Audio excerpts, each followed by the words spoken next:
योग क्रांति परिवार के YouTube चैनल पर आप सभी का स्वागत है। हमेशा की तरह एक बार पुनः मैं आप सभी के सामने लेकर उपस्थित हुआ हूँ योग का एक नया वीडियो। लेकिन शुरुआत करने से पहले हमेशा की तरह आप सभी से कहेंगे कि यदि आपने अभी तक हमारा चैनल सब्सक्राइब नहीं किया है तब आप सब्सक्राइब करें, साथ ही साथ लाइक करें, शेयर करें और कमेंट भी करें। आज हम बात करने वाले हैं 71 से लेकर 80 तक प्रश्न की, जो कि यूजीसी नेट जून 2019 का पेपर है। ये पेपर ऑनलाइन हुआ था, इसीलिए किसी के भी पास नहीं है और मैं आपको उनके बारे में बता रहा हूँ। इसलिए ज़्यादा से ज़्यादा लाइक, शेयर और कमेंट करें। चलिए शुरुआत करते हैं। 71 नंबर प्रश्न और आज का पहला प्रश्न है, क्लेश की निम्नलिखित अवस्थाओं का क्रम में व्यवस्थित कीजिए। यहाँ पर ऑप्शन दिए हैं तनु, उदार, प्रसुप्त और विच्छिन्न। यदि आपने दूसरा पाद पढ़ा हुआ है तो दूसरे पाद में पंच क्लेश की बात की गई है, लेकिन ध्यान रखें यहाँ 5 क्लेश नहीं पूछे गए हैं, उनकी अवस्थाओं की बात की गई है। और अवस्थाओं का जो वर्णन है वो दूसरे पाद के चौथे श्लोक में आपको मिल जाता है।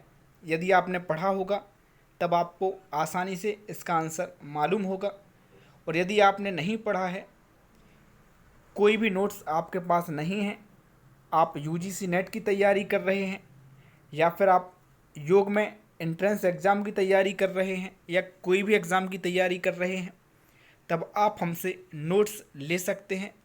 लेकिन नोट्स फ्री नहीं है, इस बात का ध्यान रखें। जिसको भी चाहिए हो हमारे व्हाट्सएप नंबर 9754089991 पर मैसेज कर दीजिए, नोट्स ले लीजिए। चलिए इसके आंसर की बात कर लेते हैं। तो पहले आपको मालूम ही है प्रसुप्त आता है, तो प्रसुप्त कौन से नंबर पे है? सी। तो यहाँ सही विकल्प चुनिए में सी कहाँ पर दिया है?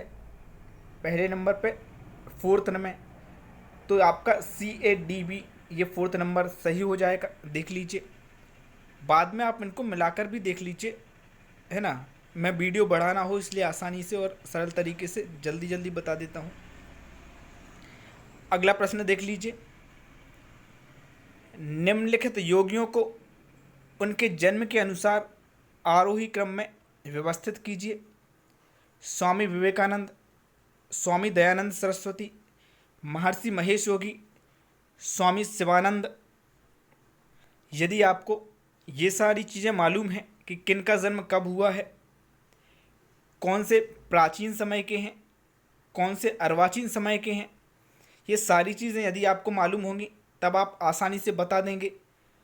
तो महर्षि दयानंद सरस्वती, इसमें हमें देखना है बी नंबर पर है। तो बी नंबर कहाँ है आपका?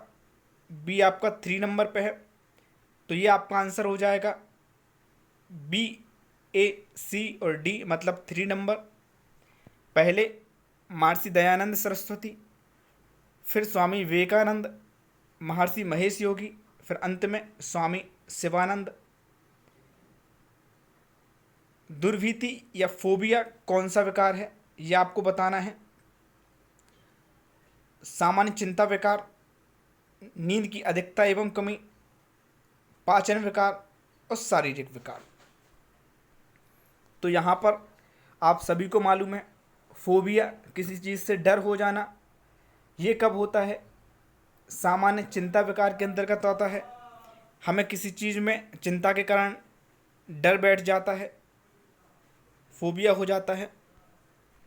अगला प्रश्न है, कफ दोष में किन महाभूत की प्रधानता होती है? जो कफ संबंधी दोष होते हैं, पंच महाभूत होते हैं, पंच महाभूत में से किन की प्रधानता होती है कफ दोष में, ये आपको बताना है। ऑप्शन है वायु महाभूत, जल महाभूत, पृथ्वी महाभूत, आकाश महाभूत। सही विकल्प के अंतर्गत आपको बताना है ए और बी, बी और डी, बी और सी, ए और डी। तो ये बहुत ही सरल प्रश्न इन्होंने यहाँ पर पूछ लिया है। आपको पहला तो मालूम है कि जल महाभूत। यदि आपको कन्फ्यूज़न हो या आपको कब से याद ना आ रहा हो तो एक दिमाग में बिठा लीजिए, जब हमें कफ होता है, कफ से ही गले में खराश होती है, सर्दी होती है, और सर्दी में नाक आती है जो कि जल के रूप में होती है, तो जल महाभूत होगा ही होगा। तो बी कहाँ कहाँ है? बी आपका सेकंड नंबर पे भी है और थर्ड नंबर पे भी है। तो दूसरा आपका पृथ्वी महाभूत होता है। तो ये आपका थर्ड आंसर हो गया, बी और सी। मंद और गुरु गुणयुक्त आहार किस प्रकृति के व्यक्तियों के लिए निषिद्ध हैं? ये आपको बताना है। मंद और गुरु गुणयुक्त जो आहार होते हैं वो किस प्रकार के व्यक्ति को नहीं लेना चाहिए, किस प्रकृति के व्यक्ति को नहीं ले जाना चाहिए? आंसर है वातज प्रकृति, पित्तज प्रकृति, कफज प्रकृति। वातज और पित्तज प्रकृति, तीन प्रकार की प्रकृति होती है, आपको सभी को मालूम है, वात, पित्त और कफ। तो इन्होंने पूछा है मंद और गुरु गुणयुक्त जो आहार होते हैं वो किस प्रकार के व्यक्ति को नहीं लेना चाहिए।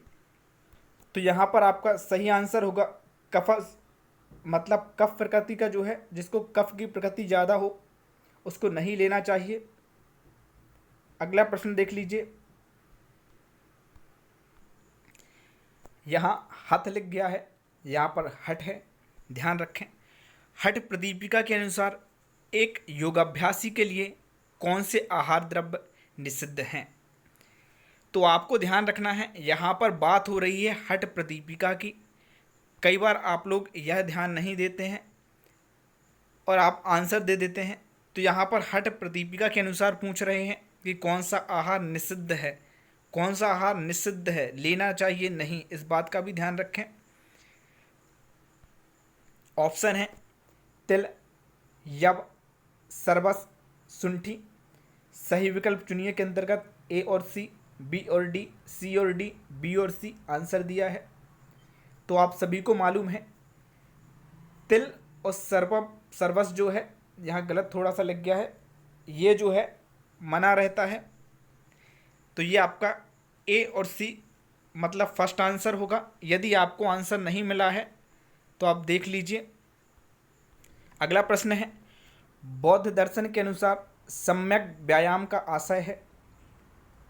ऑप्शन है वाक शुद्धि, कर्म शुद्धि, आजीविका शुद्धि और विचार शुद्धि। पहले तो बात यहाँ बौद्ध दर्शन की हो रही है, इस बात का ध्यान रखें। आगामी समय पे मैं आपको इनसे संबंधित वीडियो और भी अवेलेबल करा दूंगा। फिर ध्यान रखें, यहाँ सम्यक व्यायाम की बात हो रही है। बौद्ध दर्शन के अंतर्गत 8 मार्ग बताए गए हैं जिनमें ये आता है सम्यक व्यायाम। और यहाँ व्यायाम का मतलब होता है एक्सरसाइज नहीं, विचारों की शुद्धि, उसका मतलब यहाँ पर दिया गया है। तो सही आंसर होगा विचार शुद्धि। अगला प्रश्न है, मुंडकोपनिषद के अनुसार हृदय ग्रंथियों के छेदन का क्या परिणाम होता है? समाधि प्राप्त होती है, सभी संशयों का निवारण करता है, सभी पूर्व कर्मों का समूल समाप्त करता है, समृद्धता प्राप्त होती है। यहाँ पर 4 विकल्प दिए हैं, ए और बी, बी और सी और डी, ए और डी। तो यहाँ पर एक तो होता है सभी संशयों का निवारण होता है, दूसरा सभी पूर्व कर्मों का समूल प्राप्त होता है, समूल समाप्त होता है, मतलब पूर्व के जो कर्म होते हैं वो पूर्णतः आपके समाप्त हो जाते हैं, और जो आपके अंतर्गत जो संशय होते हैं वो भी एकदम ख़त्म हो जाते हैं। तो ये जो है बी और सी आंसर आपका आ रहा है सेकंड नंबर पर। निम्नलिखित में से कौन से उपविक्षेप हैं? 79 नंबर प्रश्न है। द्वेष, दुख, अवस्थी और अंग में जयत्व। विक्षेप और विक्षेप आपको आते होंगे बहुत अच्छे से, पतंजलि योग दर्शन में आपको बताया गया है, जिसको पतंजलि योग दर्शन, पतंजलि योग सूत्र आदि नामों से जाना जाता है। तो यहाँ पर सही विकल्प चुनिए में बी और डी, ए और बी, बी और सी, ए और सी। तो यहाँ पर आपका जो सही आंसर होगा वो, यदि और नहीं मालूम तो दुख तो आपको मालूम ही होगा। तो दुख तो सेकंड बी कहाँ पर है? बी और सी ये थर्ड नंबर पे आएगा, सॉरी 1 नंबर और थर्ड नंबर 2 में है। तो अंग में जयत्व भी आता है, तो बी और डी, दुख और अंग में ज्योत, यहाँ पर आंसर हो जाएगा।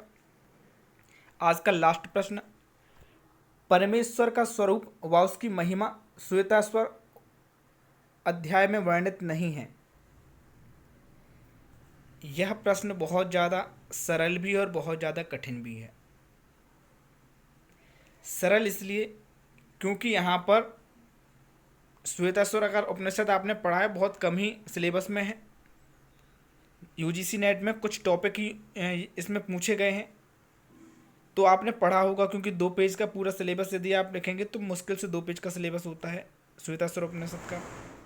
लेकिन इन्होंने यह कठिन पूछ लिया कि ईश्वर की महिमा या परमेश्वर का स्वरूप की जो महिमा है किस अध्याय में नहीं है। आप लोग में से बहुत सारे व्यक्ति प्रश्न नहीं देखेंगे, आंसर लगा देंगे। इन्होंने पूछा है वर्णित नहीं है, जबकि अपन सोचते हैं वर्णित है। ध्यान रखिएगा, 2 अध्याय में, 4 अध्याय में, 5 अध्याय में और 6 अध्याय में। तो यहाँ पर 2 अध्याय जो है उसमें ईश्वर की या परमेश्वर का स्वरूप की वर्णन नहीं है, इस बात का ध्यान रखें। आज के लिए बस इतना ही, अगले वीडियो में हम आगे देखेंगे। धन्यवाद।